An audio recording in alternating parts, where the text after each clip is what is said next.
1 Samuel, capítulo 30.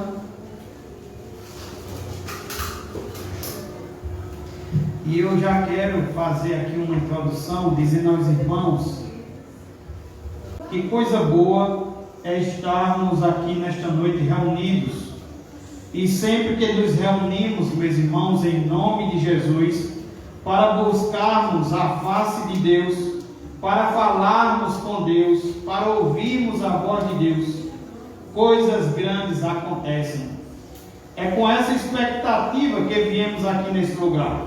Viemos aqui porque amamos a Cristo, viemos aqui porque amamos a nossa família.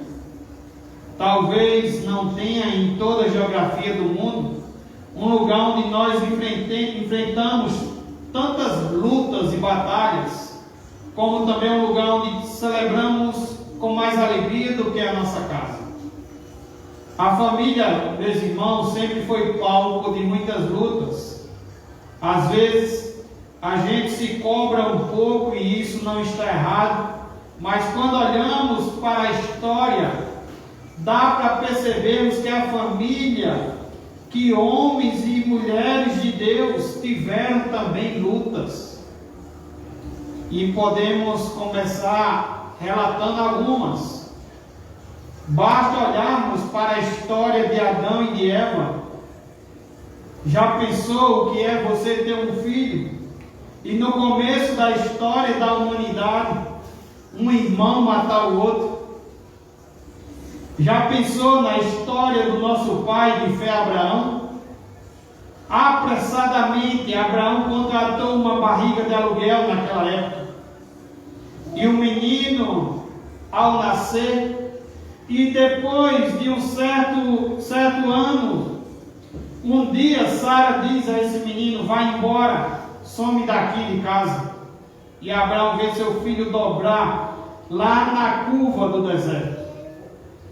Você já imaginou o que é um Isaac orar 20 anos para sua mulher engravidar? E no dia que ela engravida, sabe que tem no seu ventre 2 nações. E os dois não souberão criar aqueles meninos. Eles jogam um filho contra o outro e acabam passando a velhice na solidão e boa parte da vida. Os filhos brigados um com o outro, sendo apenas 2 filhos. Você já pensou a luta de Jacó? José, um dos seus filhos, era o preferido do pai, e isso gerou inveja nos seus outros irmãos. Seus irmãos não eram flor que se cheira, e faziam coisas erradas, e acabava que José contava ao seu pai. E a mágoa, o ciúme, foi tamanho que sabemos na história que venderam o seu irmão José. Imagina José com seus 2 filhos, Manassés e Efraim. Efraim tem 2 filhos que vão se tornar ladrões e vão ser assassinados roubando gados. Você já pensou como era difícil para José ir para esse funeral? E eu fico olhando a história, por exemplo, de Eli, sacerdote 40 anos, seus 2 filhos criados na igreja, sem conhecer a Deus. Eu fico olhando também a história de Samuel, o maior juiz de Israel, um homem que pode comparecer diante da nação e dizer o seguinte: provem para mim se algum dia eu tomei alguma coisa de vocês. Eu fui líder desse país, político, religioso, e eu nunca cobicei nada, e eu nunca tomei nada que não era meu. Eu nunca deixei de orar por vocês. Mas, meus irmãos, os filhos deste homem, os filhos de Samuel, não andaram no mesmo caminho do pai. E se você for olhando nas Escrituras, homens e mulheres de Deus, percebe, meus amados, que essa história se repete. Como um homem piedoso, por exemplo, como Ezequias, gera um filho que foi um demônio na pessoa humana. Manassés, talvez, foi o homem mais endemoniado na história. E por que eu introduzo o assunto nesta noite dessa forma? Eu introduzo desta forma para dizer a você que você não tem uma família perfeita, e nem eu. E nem os outros que relatamos aqui, e outros mais, que se passaram na história, também não tiveram. A nossa família é nossa família, com suas lutas, com seus dramas, com as suas fraquezas, com seus conflitos, com as suas tensões, com as suas dores e com as suas expectativas. E agora eu volto um pouco para você e posso dizer que eu não sei como está a sua família. Eu não sei, se fôssemos fazer a radiografia, como seria essa radiografia? Se fôssemos bater uma foto, como a sua família estaria na foto? Mas eu sei que nenhum de nós aqui teria a coragem de se levantar e dizer: a minha família não tem defeito. Lá em casa é 100% a mil maravilhas. Nós não temos essa pessoa aqui e nem em qualquer outro lugar do mundo. Então, quando viemos para cá nesta noite, não viemos de tamanco alto. Nós não viemos para olhar nenhum de nós aqui de cima para baixo. Nós não viemos aqui para censurar ninguém. Nós viemos aqui, como todos vieram aqui nesta noite, na mesma dependência de dizer: Deus, me ajude, Deus, me socorre, Deus, tem misericórdia da minha vida, Deus, tem misericórdia da minha casa, Deus, tem misericórdia da minha família. Todos nós aqui temos motivos para clamar a Deus por nossa família. E eu gostaria de nesta noite ler esse texto com vocês e de dizer que o tema desta noite, como estamos trabalhando o mês de maio, o mês da família, o tema desta noite com esse texto aqui é: lute pela sua família. Esse é o nosso tema desta noite: lute pela sua família. E eu quero ler com você 1 Samuel capítulo 30, do versículo 1 ao versículo 20. Que diz assim a palavra do Senhor: Sucedeu, pois, que chegando Davi e os seus homens ao terceiro dia, a Ziclague, já os amalequitas tinham dado com ímpeto contra o sul e Ziclague, e a esta ferido e queimado. Tinham levado cativas as mulheres que lá se achavam, porém a ninguém mataram, nem pequenos nem grandes, tão somente os levaram consigo e foram ao seu caminho. Davi e os seus homens vieram à cidade, e ela queimada, e as suas mulheres, seus filhos e suas filhas eram levados cativos. Então Davi e o povo que se achava com ele ergueram a voz e choraram, até não terem mais forças para chorar. Também as duas mulheres de Davi foram levadas cativas, Ainoá, a Jezreelita, e Abigail, a viúva de Nabal, o carmelita. Davi muito se angustiou, pois o povo falava de apedrejá-lo, porque todos estavam em amargura, cada um por causa de seus filhos e de suas filhas.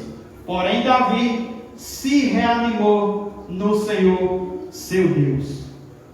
Disse Davi a Abiatar, o sacerdote, filho de Aimeleque: traze-me aqui a estola sacerdotal. E Abiatar a trouxe a Davi. Então consultou Davi ao Senhor, dizendo: perseguirei eu o bando, alcançá-lo-ei? Respondeu o Senhor: persegue-o, porque de fato o alcançarás e tudo libertarás. Partiu, pois, Davi, ele e os 600 homens que com ele se achavam, e chegavam ao ribeiro de Besor, onde os retardatários ficaram. Davi, porém, e os 400 homens continuaram a perseguição, pois que 200 ficaram atrás, por não poderem, de cansados que estavam, passar o ribeiro de Besor. Acharam no campo um homem egípcio e trouxeram a Davi. Deram-lhe pão e comeu, e deram-lhe a beber água. Deram-lhe também um pedaço de pasta de figos secos e 2 cachos de passas, e comeu. Recobrou então o alento, pois havia 3 dias e 3 noites que não comia pão nem bebia água. Então lhe perguntou Davi: quem és tu e de onde vens?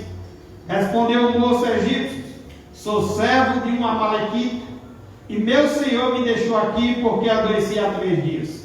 Nós demos com ímpeto contra o lado sul dos Queretitas, contra o território de Judá e contra o lado sul de Caleb, e pusemos fogo em Ziclade.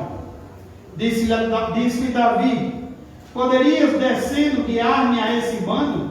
Respondeu-lhe: jura-me por Deus que me não matarás, nem me entregarás nas mãos de meu senhor, e descerei e te guiarei a esse bando. E descendo guiou, eis que estavam espalhados sobre toda a região, comendo, bebendo e fazendo festa por todo aquele grande despojo que tomaram na terra dos filisteus e da terra de Judá. Feriu-os Davi desde o crepúsculo vespertino até a tarde do dia seguinte, e nenhum deles escapou, senão só 400 moços que montados em camelos fugiram. Assim Davi salvou tudo quanto havia tomado os amalequitas. Também salvou as suas 2 mulheres. Não lhes faltou coisa alguma, nem pequena nem grande, nem os filhos, nem as filhas, nem o despojo, nada do que lhes haviam tomado. Tudo Davi tornou a trazer. Também tomou Davi todas as ovelhas e o gado, e o levaram diante de Davi, e diziam: este é o despojo de Davi. No contexto aqui, meus irmãos, temos uma crise familiar.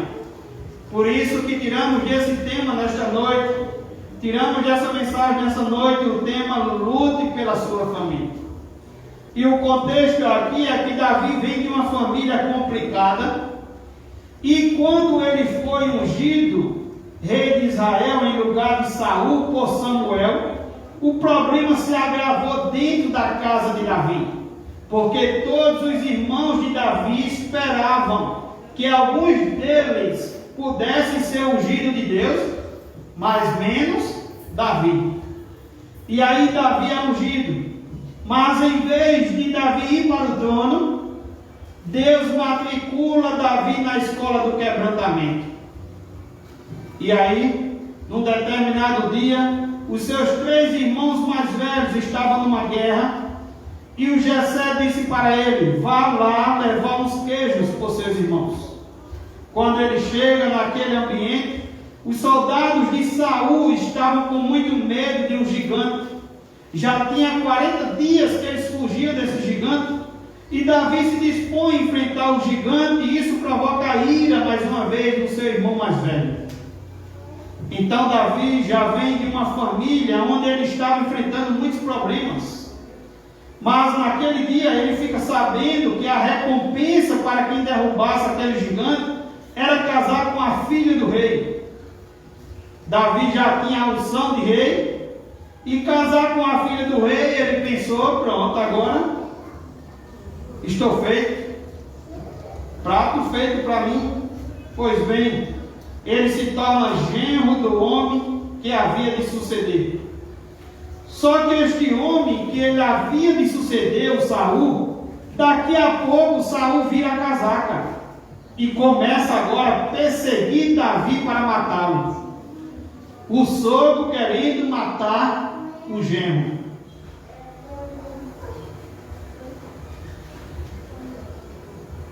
Você acha que pode ter um problema mais complicado em uma família do que esse? Só que o sogro é rei. E Davi sabe que, embora o sogro não estava vivendo a vida direito, ele não pode atentar contra a vida do rei.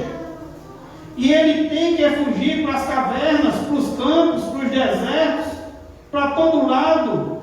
E ele não tem mais para onde fugir. Aí ele foge do território de Israel e vai buscar asilo político no território dos inimigos de Israel, entre os filisteus. E leva consigo um bando de homens amargurados, que ele tinha reunido, treinado, que eram seus aliados, que eram seus soldados, com as suas respectivas famílias. E este rei filisteu, ele recebe Davi ali e resolve amar Davi, cuidar de Davi. Ele dá atenção a Davi e até designa uma cidade específica para Davi ficar com a sua família respectiva e com seus homens e suas famílias respectivas, que é a cidade de Ziclag. Quando de repente esse rei filisteu declara guerra contra Saul, declarou guerra contra o sogro de Davi. A essas alturas, Davi já era um escudeiro do rei filisteu. Davi está na frente do exército do rei filisteu, defendendo o inimigo de Israel. Olha que constrangimento, olha que tensão. Nessa hora os filisteus disseram assim: esse homem não deve ir com a gente, porque primeiro ele é israelita, segundo ele é um guerreiro. Se de repente ele se voltar contra nós estamos perdidos. Então eles dispensaram Davi. Quando Davi volta para Ziclag, e aí vem o texto que a gente leu, a cidade, refúgio de Davi. O que é que Davi vê nessa cidade? Ele constata a sua cidade, que tinha sido atacada, ferida, queimada, e os amalequitas tinham levado embora os despojos, os rebanhos, e tinham levado embora as mulheres, os filhos e as filhas. Quando ele chega a ver esse cenário, seus homens, que é que fazem? Seus aliados que estavam com ele, seus soldados que estão com ele, se revoltam contra ele. Aqueles 600 soldados se revoltam agora contra Davi. Porque quando mexe na sua família, mexeu certamente com você também. Nada mais desestrutura a vida da gente do que mexer com a nossa família. Então mesmo aqueles aliados a Davi estão agora contra Davi. Estão querendo apedrejá-lo, diz o texto. E é nesse cenário que surge o tema de hoje: lute pela sua família. Porque o cenário aqui era muito ruim. Davi está em território estrangeiro. Davi foi atacado por um inimigo que chega e destrói a cidade onde ele estava, queima a cidade, fere as pessoas, leva cativo os filhos, as filhas e as mulheres. Quando ele chega, os aliados se voltam contra ele, e ele agora está sozinho, e ele não tem força, e ele não tem estratégia, e ele não tem capacidade de resolver aquele problema. Muitas vezes estamos assim, dentro de um problema na nossa casa, dentro de um problema na nossa família. Estamos agora sozinhos, sem força, sem estratégia, sem capacidade de resolver aquele problema. Essa era a situação de Davi. E ele não pode ter paz porque a sua família está nas mãos do inimigo, e assim também não temos paz. Seus homens que estavam ali com Davi estavam revoltados, cada um por conta também de seus filhos e suas filhas. O que fazer nesta hora, meus irmãos? Quando você percebe que tem luta dentro da nossa própria casa, e o nosso coração está assolado por essa dor, porque o problema atingiu de cheio a nossa própria família. O que fazer?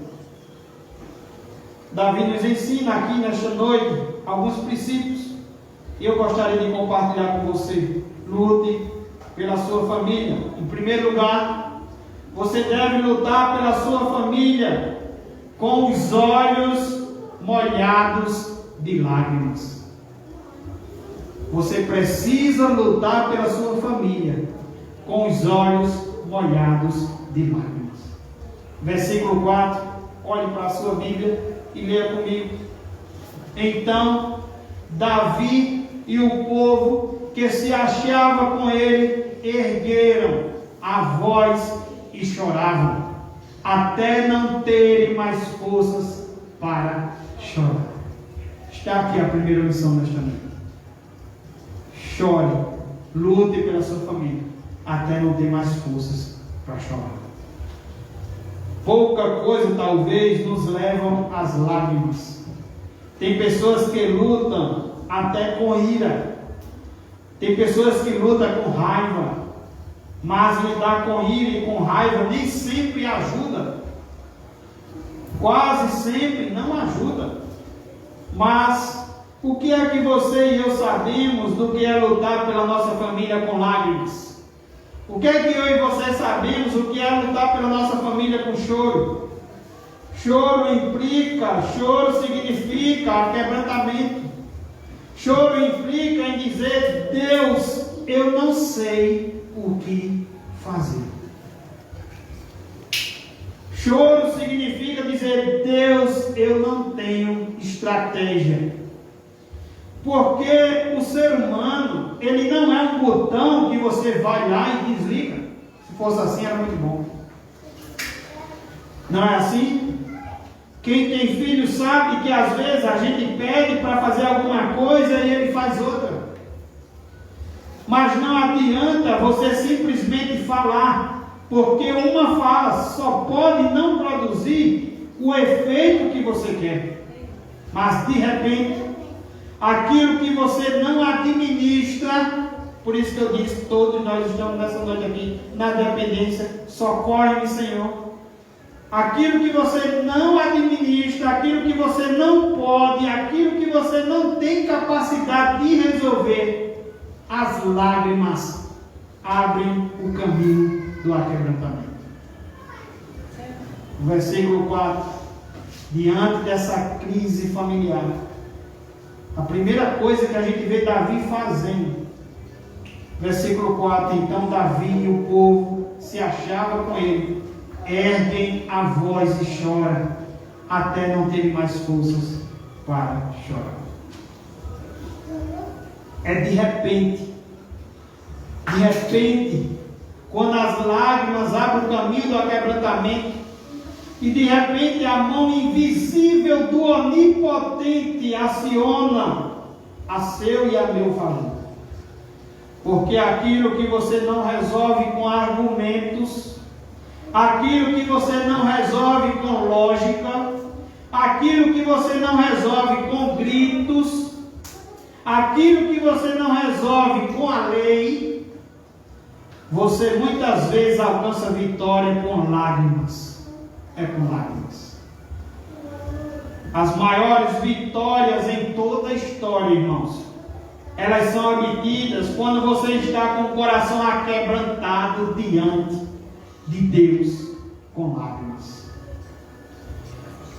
Certamente vocês, mães, talvez sejam as que mais choram por seus filhos. E ao longo da história também temos vários exemplos, vários homens e mulheres de Deus que se tornaram instrumentos em suas mãos, porque foram filhos das lágrimas de suas mães. Ambrósio, por exemplo, quando ele vai citar de um grande teólogo chamado Agostinho, sempre eu estou citando aqui Agostinho, e a gente vai estudar teologia, a gente sempre vê o quanto Agostinho também nos ajuda. Foi um grande homem de Deus. E Ambrósio, quando vai falar de Agostinho, sabe o que ele diz? Um filho de tantas lágrimas jamais poderia se perder. Sabe quantos anos a sua mãe, a mãe de Agostinho, derramou suas lágrimas? Sabe quantos anos a mãe de Agostinho estava com o rosto molhado? 30 anos a mãe de Agostinho chorou por Agostinho. Quantas vezes mães que achavam que não tinha mais jeito, mães que estavam quase jogando a toalha e de repente os filhos das lágrimas é tratado, é transformado, é curado, é libertado, é restaurado, é cheio do Espírito Santo e Deus levanta como vaso de bênçãos nas suas mãos. Quantas vezes as vitórias mais sublimes da vida são fruto das lágrimas de um pai, de uma mãe.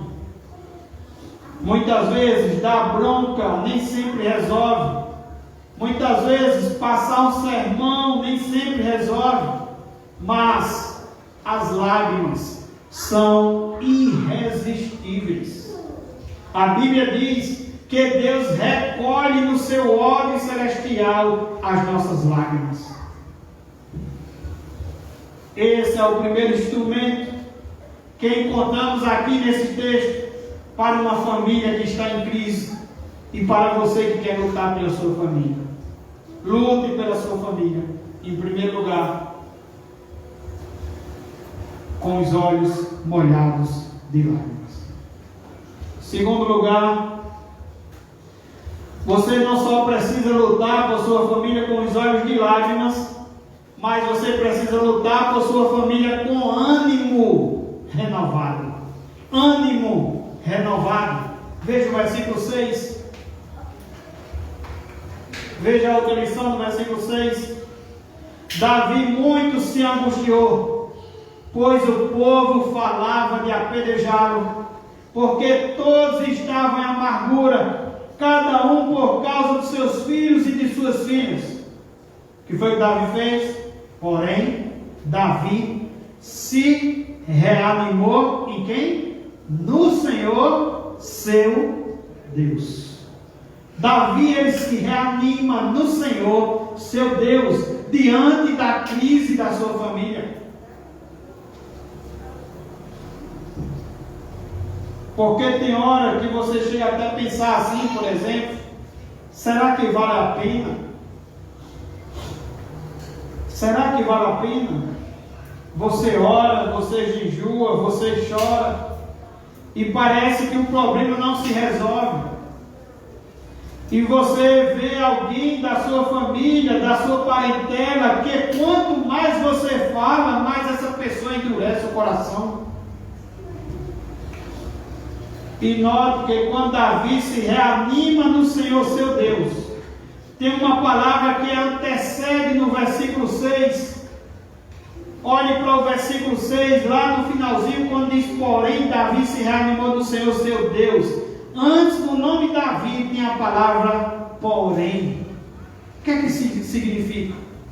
Esse porém aqui significa que apesar do problema, apesar do que estava acontecendo nos versículos anteriores, apesar da crise familiar, apesar das pessoas quererem até matá-lo, apesar dele estar sozinho, apesar da tragédia ter desabado sobre a sua família, apesar da sua família estar nas mãos dos seus inimigos, apesar dos seus aliados estar contra Davi, apesar do choro que está molhado no seu rosto, Davi se reanima no Senhor, seu Deus.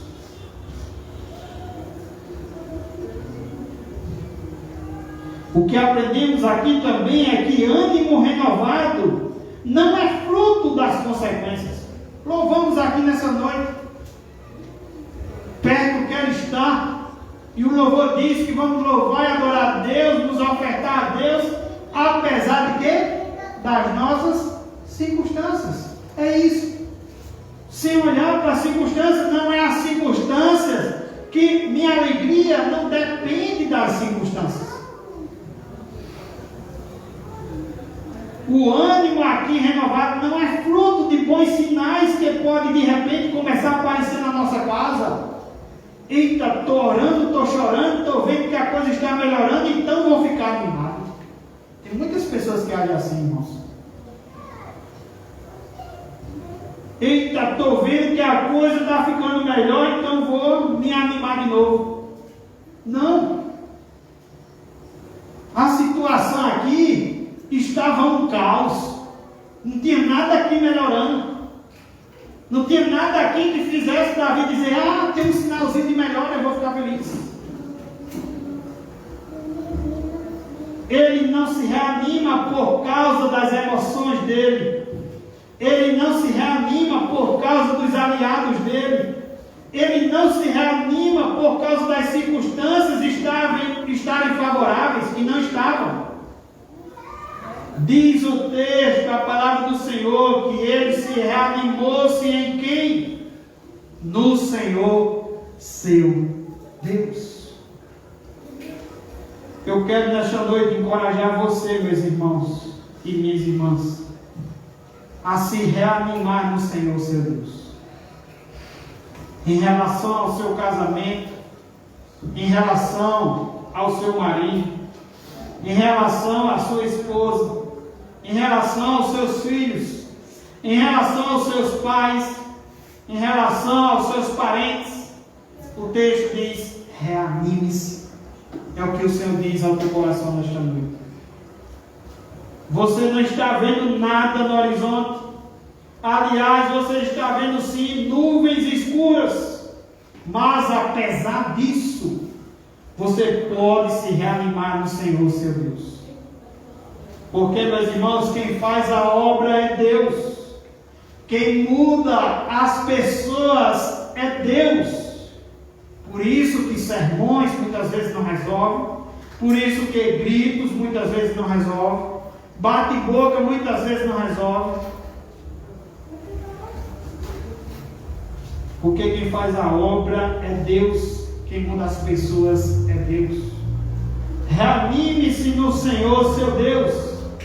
O milagre, quem sabe, você está esperando e não aconteceu, mas você pode viver esperando ele acontecer.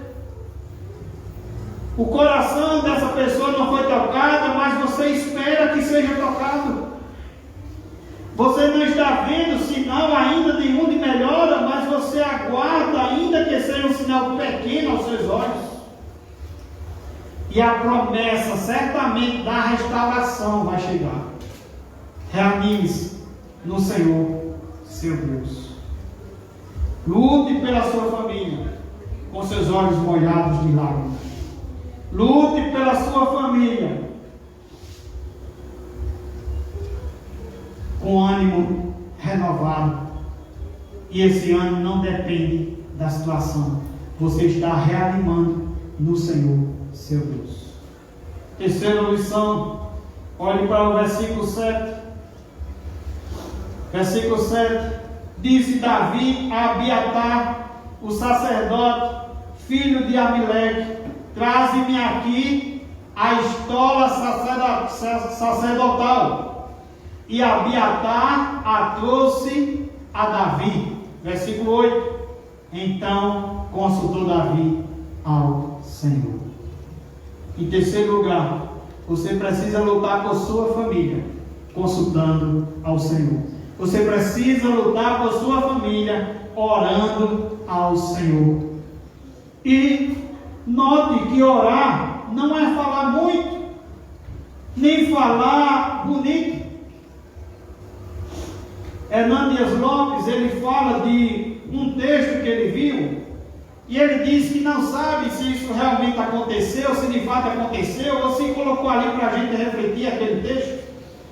Mas ele diz que tem uma mulher que está com uma neta muito enferma, e essa mulher está muito preocupada, e ela vai buscar um médico. Ela diz à neta: fique aqui que eu vou buscar um médico, porque a distância era muito grande e não tinha condições de a sua neta ir caminhando, sua neta estava acamada, e ela vai buscar um médico. E diz que no caminho, antes de chegar no hospital, essa mulher vê um bocado de irmãos orando numa igreja. Ela diz: já que eles estão orando, já que eles estão conversando com Deus, eu também vou conversar com Deus. E ela entra na igreja e diz que a sua oração é: ó Deus, você sabe que minha netinha está doente. Então, Senhor, eu queria que o Senhor fosse lá em casa curar minha neta. Olha, Senhor, a minha casa fica na vila tal, na rua tal, o Senhor passa na ponta, tem um mercadinho e o Senhor passa à frente desse mercadinho. E lá em casa a porta está fechada. Então, quando o Senhor chegar lá, o Senhor vai ver que eu deixei a chave debaixo do tapete vermelho. Agora, quando o Senhor entrar, não esqueça de deixar a chave também debaixo do tapete. Senão, quando eu chegar lá, a porta vai estar fechada. E diz o texto que o povo viu a oração daquela mulher, começaram a rir, começaram a criticar aquela mulher, e disse: meu Deus, que oração é essa? E lembra que eu disse a você que orar não é falar muito, nem falar bonito. Qual foi o resultado disso? Diz que quando a mulher voltou, teve uma surpresa. A netinha estava no quintal brincando. Ô minha filha, o que aconteceu? Ó vovó, a senhora não foi buscar o médico? Pois o médico veio. Ele esteve aqui, vestido de branco, tão bonito, vovó. Ele pôs a mão na minha cabecinha e disse: você vai ficar boa. Só uma coisa, vovó, ele deixou a chave para a senhora debaixo do tapete, como a senhora falou. E a lição dessa história tão emocionante é que Deus não está preocupado de você saber falar bonito. Se a sua oração é cheia de frases ou de efeito, porque Ele não escuta as suas palavras bonitas, Ele escuta, Ele vê o seu coração. Fale com Deus, Ele resolve a sua crise. Tem problemas na nossa casa, na nossa família, que não resolvemos com discussão, nem com argumentos, nem com brigas. Ninguém muda ninguém com discussão nem com brigas. Você não vai ganhar vitória na sua casa com quebra de braços, mas você vai ganhar com oração. Talvez nada nesse mundo seja mais poderoso e mais eficaz do que oração. Apocalipse capítulo 8 diz que quando você ora, as orações sobem do altar para o trono, e do trono são derramadas para a terra as intervenções sobrenaturais de Deus. Alguém já disse que quando você trabalha, mas quando você ora, Deus trabalha. Note que na oração também de Davi é uma oração simples. Qual é a oração de Davi? Olha aí para o versículo 8. Davi faz apenas duas perguntas. Então consultou Davi ao Senhor, dizendo: veja se tem palavras difíceis, se tem oração demorada, oração simples, mas que o Senhor está vendo o coração. Perseguirei eu o bando? Ele está consultando o Senhor. Perseguirei eu o bando? Alcançá-lo-ei? Pronto. Sua oração foi esta. Qual foi a resposta de Jesus? Davi, antes de chegarmos à resposta de Deus, Davi está dizendo o seguinte para Deus: Deus, eu estou levando de goleada do inimigo, e eu vou aceitar passivamente a decretação da derrota, ou eu vou reagir? Quando você ora, sabe o que acontece? Deus responde. E foi o que aconteceu, Deus respondeu. Olhe para a sua Bíblia. Versículo 8. Respondeu o Senhor: persegue-o, porque de fato o alcançarás e tudo libertarás. Então eu quero também nesta noite encorajar vocês a lutar pela família de vocês. E as Escrituras é bem clara em dizer que as nossas lutas não são carnais. Então eu encorajo você a não lutar com armas carnais, mas com armas espirituais, poderosas em Deus, para desfazer sofismas, para quebrar fortalezas, para trazer convencimento de pecado, para abrir os olhos da alma, para trazer esperança para a família. Deus faz, meus irmãos, e quando Deus faz, ninguém pode impedir a sua mão de fazer. Lute pela sua família, com lágrimas, com ânimo renovado e com oração. Em quarto lugar, mas lute por sua família, literalmente entrando num campo de batalha. Versículo 9 e 10. Partiu. Davi tinha que reagir. Davi tinha que ir. Davi não podia só orar. Davi não podia só chorar. Davi precisava reagir. Partiu, pois, Davi, ele e os 600 homens que com ele se achavam, e chegaram ao ribeiro de Besor, onde os retardatários ficaram. Davi, porém, e 400 homens continuaram a perseguição. 400 continuaram porque 200 ficaram cansados. Pois que 200 ficaram atrás, por não poderem, de cansados que estavam, passar o ribeiro de Besor. O que a gente percebe aqui, meus irmãos, é que precisamos lutar pela nossa família, literalmente entrando num campo de batalha. É uma batalha. Soldado na batalha pode dormir, Margot? Oração não dispensa ação. Você ora e você age. Agir sem oração é insensatez. Você agir é o que fazemos muitas vezes. É agir sem orar. E orar sem agir é omissão, porque você está orando, mas não está agindo. Então você está sendo omisso. Então, o que é que está no seu alcance fazer? O que é que eu posso fazer para melhorar meu relacionamento conjugal? O que é que eu posso fazer para melhorar meu relacionamento com meus filhos? O que é que eu posso fazer para melhorar meu relacionamento com a família? Faça. O que é que tem que mudar? Mude. Que postura eu preciso assumir? Assuma. Diz a Bíblia que Davi não fica de braços cruzados esperando o milagre acontecer. Ele sabe que Deus deu a ele uma promessa. Qual foi a promessa? O Senhor disse: persegue. Versículo 8: persegue, porque de fato o alcançarás e tudo libertarás. O Senhor deu a ele uma promessa.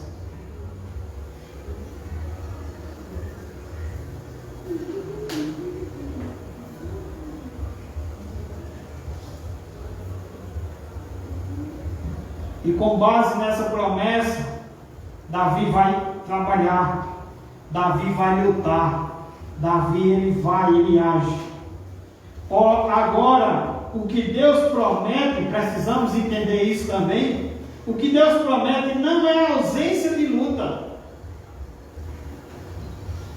Talvez temos irmãos nessa noite que não veio para a igreja porque a luta está sendo grande. E quando foi que Deus prometeu a ausência de luta? E onde é que eles estão fazendo e aprendendo com Davi? Estão fazendo o contrário que Davi fez. Não digo todos, porque alguns estão enfermos. Mas, não só da nossa igreja, mas muitos irmãos têm feito isso. Estão com lutas na família, crise na família, e querem jogar a toalha fora. Mas não é isso que Davi faz.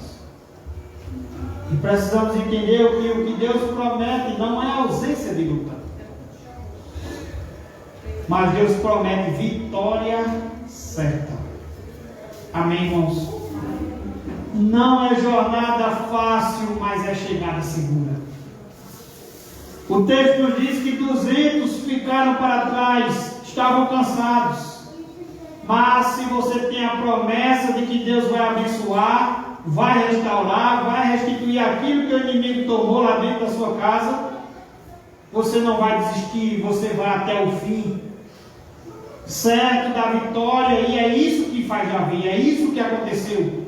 Diz a Bíblia que Davi foi, que Davi lutou, que Davi venceu, que Davi tomou tudo de volta, as coisas grandes e as pequenas, os rebanhos, os filhos, as filhas e as mulheres. Davi nada deixou de trazer de volta. Veja o versículo 19. Versículo a partir de 17. Feriu-os Davi desde o crepúsculo vespertino até a tarde do dia seguinte, e nenhum deles escapou, senão só 400 moços que, montados em camelos, fugiram. Assim Davi salvou tudo, não foi parte, foi tudo, quanto haviam tomado os amalequitas. Também salvou as suas 2 mulheres. Não lhes faltou coisa alguma, não faltou coisa alguma, não ficou nada, não ficou nenhuma parte para trás.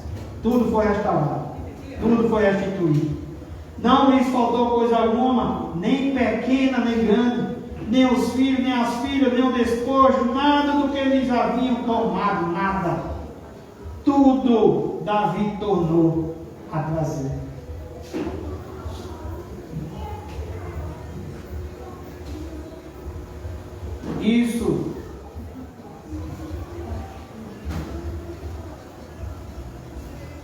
Isso também nos traz uma lição, a lição de que não devemos aceitar nada menos do que a plena vitória de Deus dentro da nossa casa.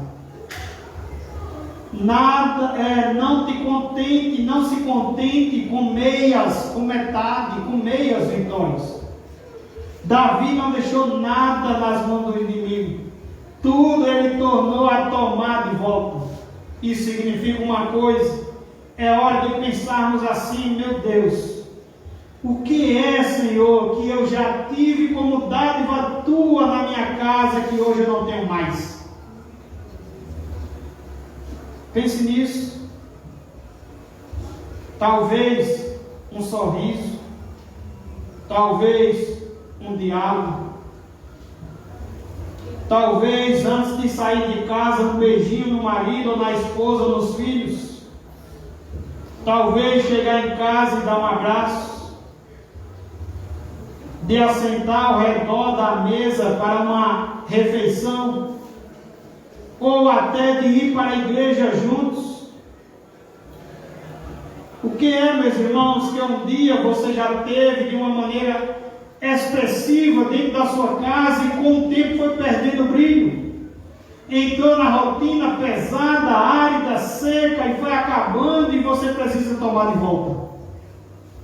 Quem sabe no relacionamento conjugal, quem sabe algumas coisas foram esquecidas, quem sabe o brilho dos olhos, quem sabe foi esquecido o carinho, o beijo, o afago, a palavra de ânimo, a palavra de encorajamento. Quem sabe coisas pequenas que talvez você nem esteja percebendo. Tome de volta. Que o melhor que você já teve até hoje seja a medida mínima do que Deus vai fazer daqui para frente.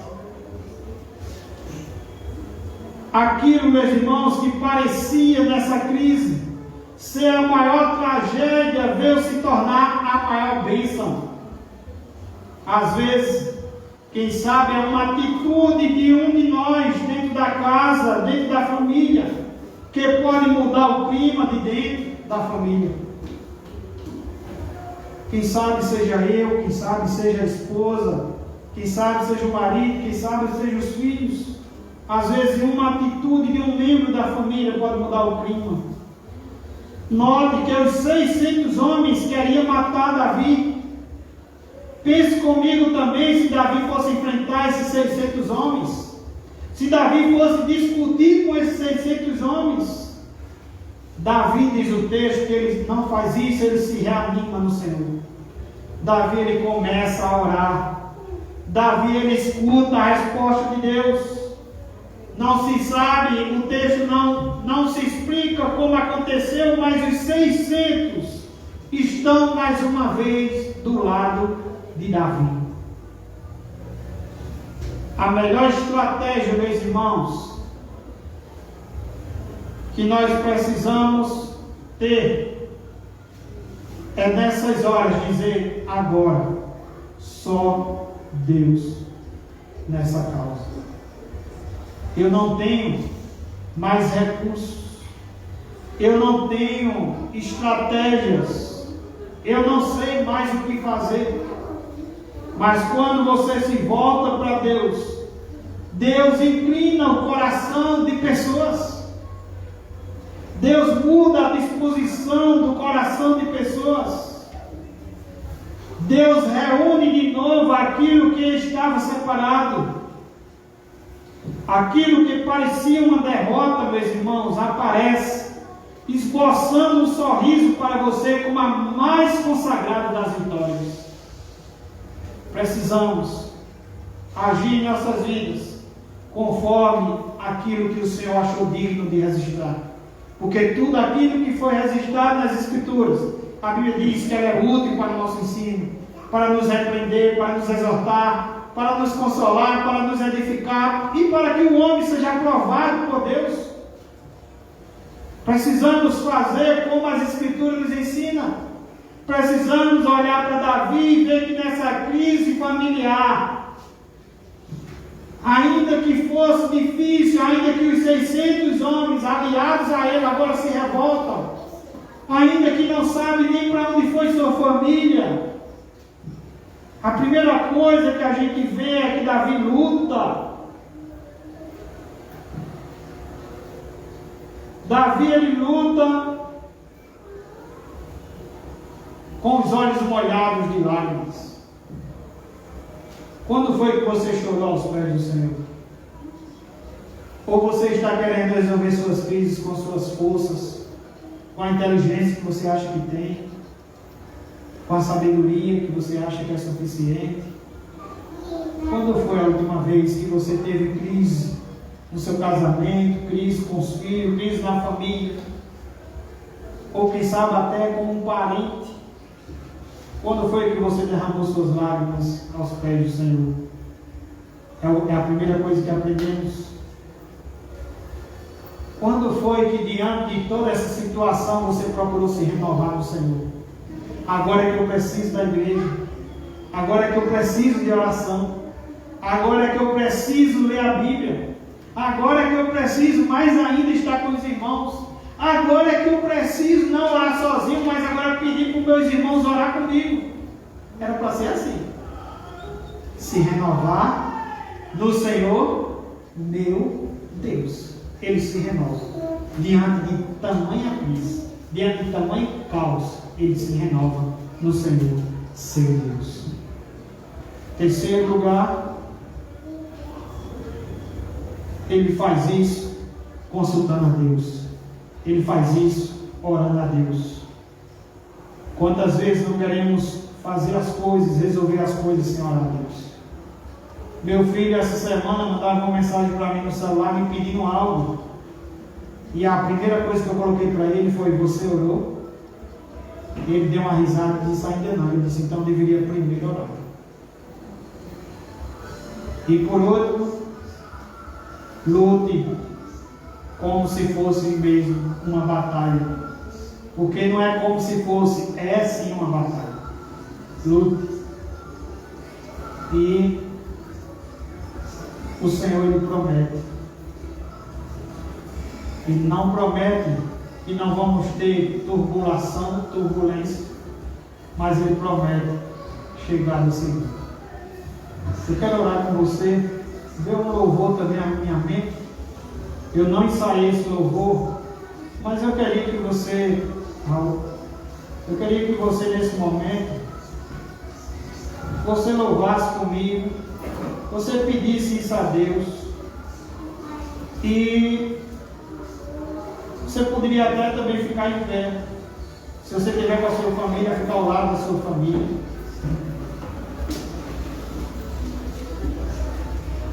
E que você pensasse sobre tudo que você ouviu nesta noite.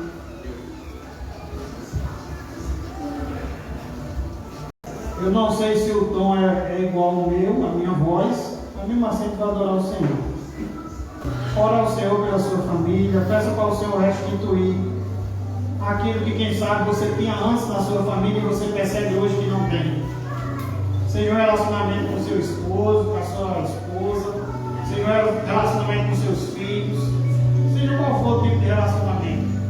Quem sabe você não tenha esse pedido nesta noite, mas você pode ter sim um parente que possa estar pedindo também por ele.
Louvor acabou.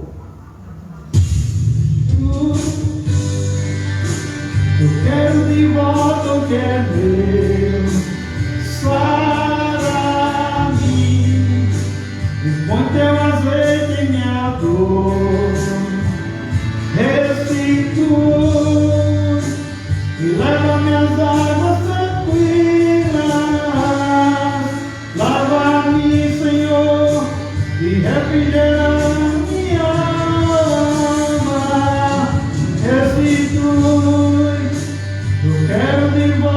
que é meu, sara-me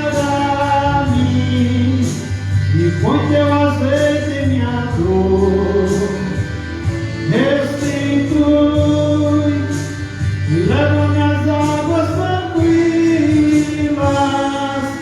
lava-me, refrigera minha alma, restitui. Pai, queremos te apresentar, Senhor, todas as famílias, ó Senhor, nesta noite. Queremos te apresentar os que estão nos assistindo, os que não puderam vir, estão em casa. Restitui, Senhor. Senhor, nada está perdido, Senhor, quando olhamos para o Senhor. A tua palavra diz que o Senhor é o Deus que ri das impossibilidades. Então, Senhor, restitui, Senhor. Talvez, Senhor, há coisas das nossas famílias que achamos que não tem mais jeito, que não sabemos mais o que fazer. Ó Senhor, que viemos estar nessa posição mesmo, ó Senhor, de não saber o que fazer. Porque, Senhor, muitas vezes confiamos em nossas forças, em nossa inteligência, confiamos em nossas estratégias, mas Davi confiou no Senhor. O salmista diz: levo os olhos para o monte, de onde me virá o socorro. A tua palavra diz que o meu socorro vem do Senhor que fez os céus e a terra.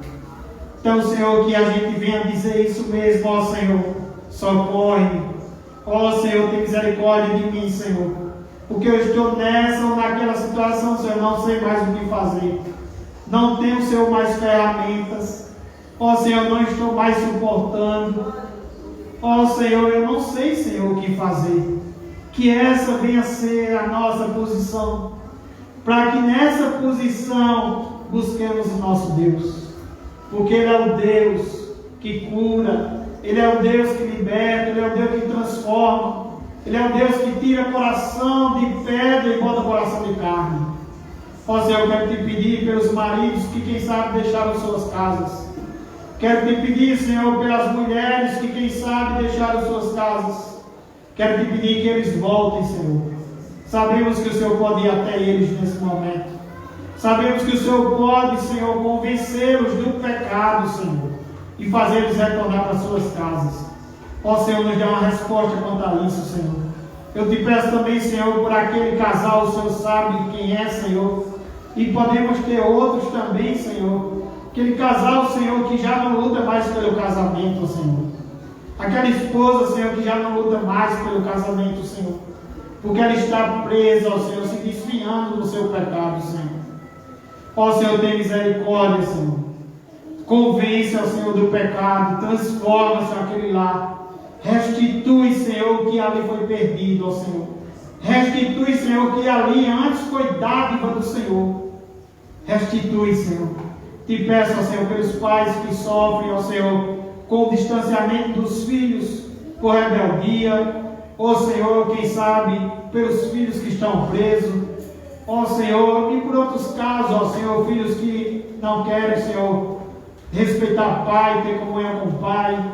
Também te pedimos nesse momento que o Senhor vá de encontro com esses filhos, e que o Senhor faça, Senhor, uma verdadeira mudança, ó Senhor, porque Tu és o Deus que restitui. Tu és o Deus que nos traz de volta para o Senhor por meio de Cristo Jesus. A Tua palavra diz que Jesus ia mandar o Espírito Santo e quando Ele viesse, Ele ia nos convencer do pecado. Então convença, Senhor, esses filhos dos seus pecados. Convence, Senhor, o marido que está traindo sua esposa, convence do pecado. Convença a esposa que está traindo o marido, convença, Senhor, do pecado. Convença, Senhor, as pessoas que estão cometendo ato sexual antes do casamento. Senhor, convence, Senhor, os casais, Senhor, daquilo que estão em faltas. Toma, Senhor, todas essas áreas de nossas vidas. Toma aqueles casais, ó Pai, que estiveram conosco ali sexta-feira, ali no restaurante de Gretson, Senhor. Toma cada casal ali, Senhor. Transforma, continua transformando, trabalhando em seus corações. Senhor, é isso que te pedimos, Pai. Porque sabemos que o Senhor é o Deus que ri das impossibilidades. O Senhor é o Deus que ri dos nossos inimigos. Ó Senhor, É o Senhor que fez o céu e a terra. E entregamos ao Senhor essas situações. Nos ajuda, nos socorre, tem misericórdia, Senhor. E que cada vez o nosso lar seja um lar que venha a ser restaurado, restituído, e venha a ser um lar abençoado pelo Senhor. Desde já queremos te orar, te agradecer e te pedir, no nome de Jesus. Amém. Os irmãos podem sentar.